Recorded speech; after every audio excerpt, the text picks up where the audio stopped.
Vamos a partir el programa del día de hoy hablando precisamente de lo que les decía al final, en la introducción. ¿Cómo nos preparamos mejor ante diferentes emergencias que suceden cada cierto tiempo en nuestro país? Hoy vamos a hablar de la necesidad de contar con una política robusta en materia hidroclimática. ¿Qué aspectos debe considerar? ¿Cómo aportaría en el trabajo preventivo, por ejemplo, al hablar de sequía o intensas precipitaciones? ¿Qué rol juega en esta historia, en una política de estas características, la comunidad científica? ¿Cómo está nuestro país en comparación a experiencias internacionales? Todo eso lo vamos a conversar ahora con Raúl Valenzuela, investigador del CR2 y académico de la Universidad de O'Higgins, a quien ya vemos en la pantalla de CNN Tiempo. ¿Cómo estás, Raúl? Muchas gracias por esta entrevista. Hola, muchas gracias por la invitación. Muchas gracias a ti nuevamente. Saludos a la ciudad de Rancagua. Lo decíamos, estás en la Universidad de O'Higgins. Raúl, vamos a, en concreto, o entremos en materia. ¿A qué nos referimos cuando hablamos de una política hidroclimática? ¿Qué es propiamente tal y qué aspectos debiese incluir? Bueno, el término que utilicé en una columna de opinión que publiqué recientemente refiere a lo que deberíamos hacer como país en distintos ejes para enfrentar esta nueva crisis que a veces se le denomina la crisis climática.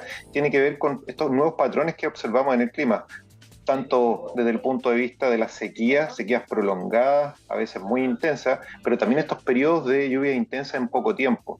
Entonces, cuando yo me refiero a una política hidroclimática, bueno, ¿cómo enfrentamos esto como país desde el punto de vista estatal, desde el punto de vista ciudadano y de las autoridades o expertos que tienen que responder ante emergencias? Bueno, y para llegar a un análisis lo más acabado posible, lo más robusto posible ante este tipo de emergencias que tú detallabas recién, es sumamente importante observar. ¿Con qué sistemas de observación contamos actualmente en nuestro país, Raúl?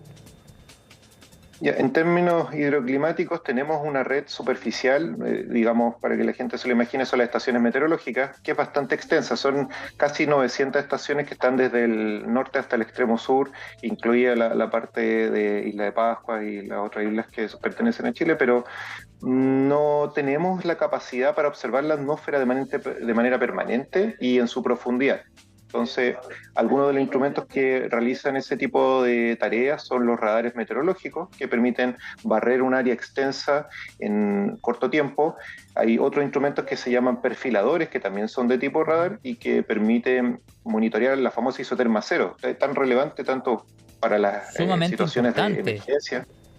Sí, claro, sumamente importante. Y qué relevante sería, Raúl, poder llegar a monitorear en tiempo real, que yo creo eso es lo más determinante en este tipo de emergencias, por ejemplo, la que vivimos hace pocos días atrás.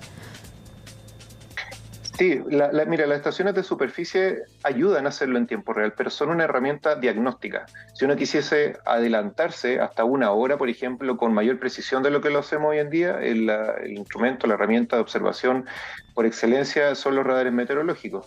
Y no tan solo, digamos, es una solución que han visto muchos países y sobre todo están reforzando ante esta nueva situación de lluvias extremas que se dan en muchas partes del mundo.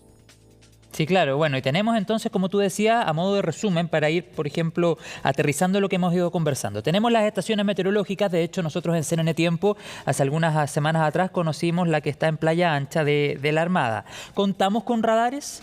¿Contamos con satélites? ¿Qué rol están jugando las universidades en toda esta historia, Raúl? Ya, en este minuto no contamos con radares. De hecho, el gobierno de Sebastián Piñera prometió, luego de los tornados que hubo en Biobío, prometió instalar una red de radares, pero luego vino la pandemia y eso, bueno, quedó en carpeta. Yo sé que la Dirección Meteorológica hizo un plan bastante detallado sobre dónde deberían estar esos radares, los localizó, dependiendo de la cobertura, dependiendo de la cantidad de población. Bueno, eso quedó ahí en carpeta, no se siguió adelante. Entonces, hoy en día no tenemos radares, solamente hay quizá un observatorio donde utilizamos radar, que es un proyecto universitario, que está la Universidad de Chile, la Universidad de Concepción y la Universidad de O'Higgins, y ese observatorio tiene un perfilador radar. Entonces, esos datos nos sirven a nosotros para hacer estudios, pero el problema es que el Estado debería tener esas herramientas. Claro. No tan solo para hacer estudios, sino que también para entender mejor estos fenómenos y poder responder de mejor manera ante situaciones que requieren una respuesta rápida. Y en concreto, Raúl, ¿qué beneficios trae contar con radares, por ejemplo?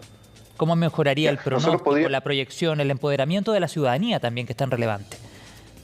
Hay varias cosas. Uno podría tener este mapa, no sé, a mí me gusta mirar los reportes del tiempo de Europa, por ejemplo. En Europa te muestran dónde se está moviendo la lluvia mientras está lloviendo. Y eso es en tiempo real. ¿Qué significa eso? Que es prácticamente en el minuto de que está ocurriendo la precipitación. Pero es un mapa, ¿ya? No es un punto o no es tan general como decir en la región de O'Higgins, sino que uno puede observar por dónde se está moviendo y qué intensidad lleva la precipitación a medida que se va desplazando desde el océano hacia el continente. El área normalmente que cubren son 200 kilómetros de radio. Entonces, si uno lo localiza estratégicamente, podría cubrir gran parte de la zona central con quizás 2 o 3 radares. Bueno, eso está en parte del estudio que hizo la Dirección Meteorológica también. ¿Y contamos con satélites?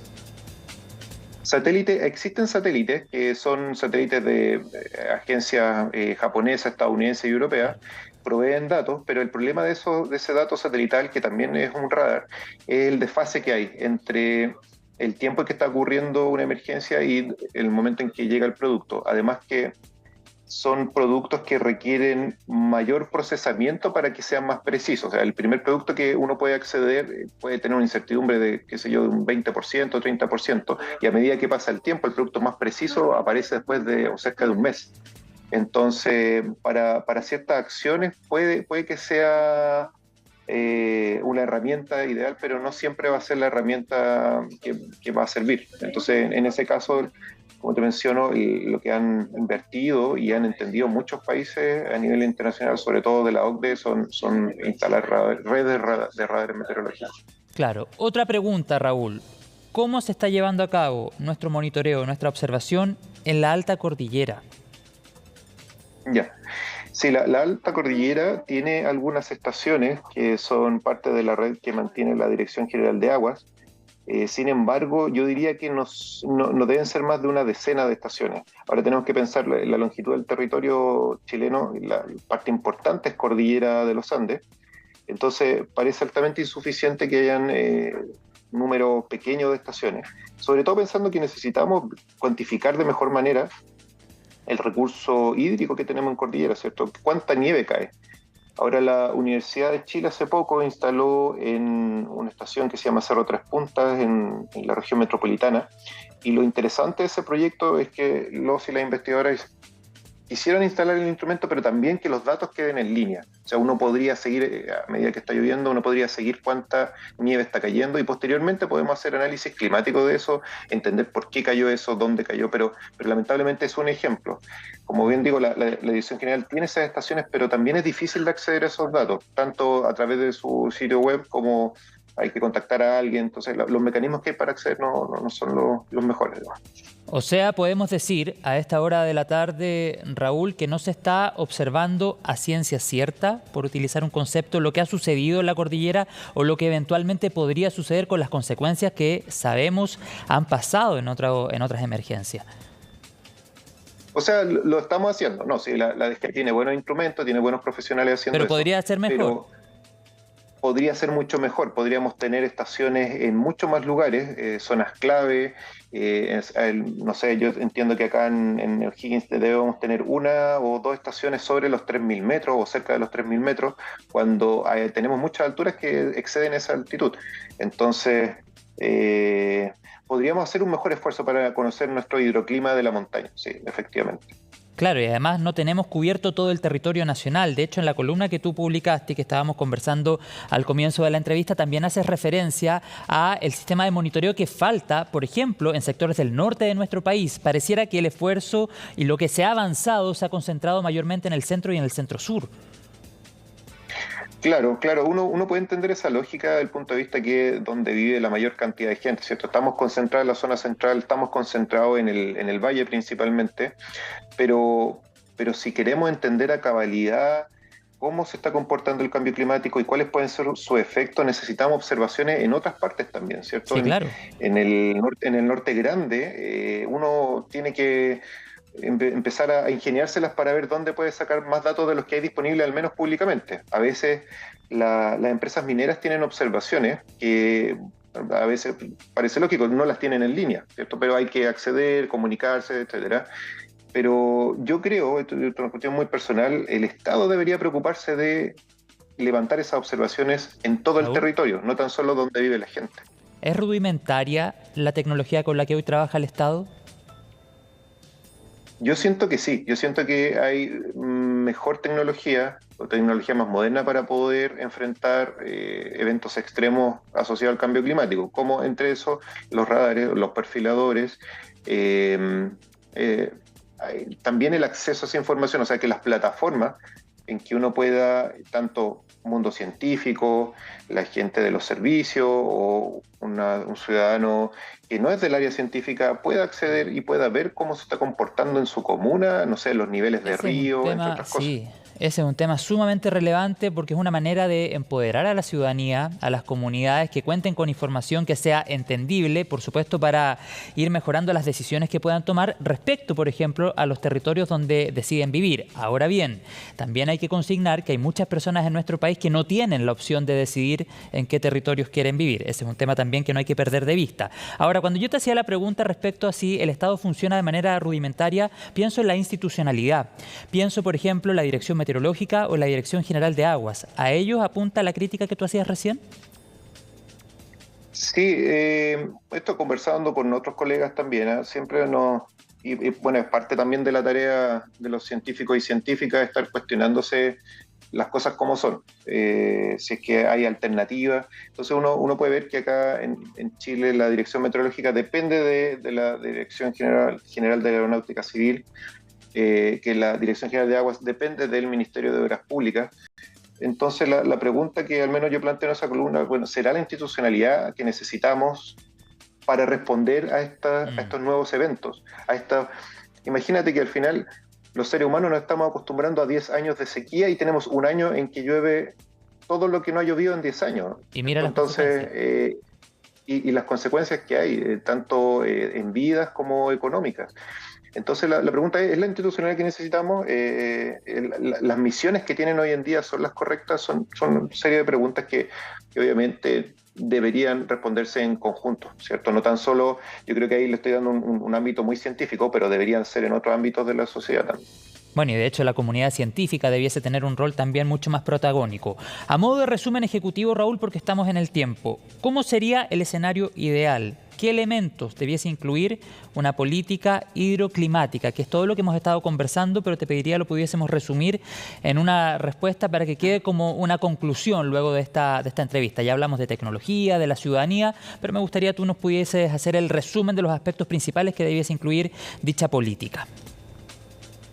Bueno, por un lado, yo creo que la institucionalidad, o sea, que sea, por ejemplo, una institución, no sé qué nombre podría tener, pero que se ocupe específicamente de los aspectos del ciclo hidrológico, ¿ya? De manera completa, tanto las lluvias como el aguas superficiales, que tenga fuerte componente de monitoreo, observación y también de modelamiento, que fue algo que no mencioné. Acá, si bien tenemos capacidad para modelar y con el objetivo de predecir, pero si uno observa la experiencia mundial, estamos muy al debe, estamos retrasados en varias cosas. Y por último, también incluir al área más social. Yo ahí no lo mencioné esa nota porque no es mi área de expertise, pero sin duda entender cómo las personas están entendiendo estos patrones y cómo están asimilando la forma de vivir en lugares que sabemos que se inundan permanentemente, de tal manera entender esas decisiones y poder entonces guiarlas de mejor manera a tomar mejores decisiones. Sí, claramente son diferentes aspectos que se conjugan y todo con el objetivo final, Raúl, de mejorar el trabajo preventivo en nuestro país, que seamos proactivos y no tan reactivos a las emergencias que tenemos que enfrentar de tanto en tanto. Sin lugar a dudas, si supiéramos comprender a cabalidad, por ejemplo, el fenómeno de la sequía, lo que ha sucedido con los sistemas frontales tan intensos durante este 2023 y los ríos atmosféricos, que es otro concepto que hemos escuchado bastante durante este año y que todo indica al parecer llegaron para quedarse, todo indica que llegaron para quedarse. Entonces, entender todo eso, comprender el funcionamiento, saber el impacto que tiene el cambio climático, construir esta política que hemos estado conversando, claro que ayudaría a enfrentar de mejor manera todas estas contingencias que, al parecer, Raúl, y tú me podrás decir si estoy en lo correcto o no, todo indica que no serían tan contingencias pensando en el escenario climático que se vive. O sea, podríamos tener eventos similares muy pronto. Sí, sí, de todas maneras yo creo que hay que hacerse la idea de que esto va a volver a ocurrir. En algún minuto vuelve. Sí, claro. Por lo tanto, es sumamente importante conversar, discutir todo lo que hemos hablado en esta entrevista. Muchas gracias. La prevención. La prevención, sin lugar a dudas. Muchas gracias, Raúl, y que tengas una buena tarde, buena jornada de miércoles. Muchas gracias. Muchas gracias a ustedes.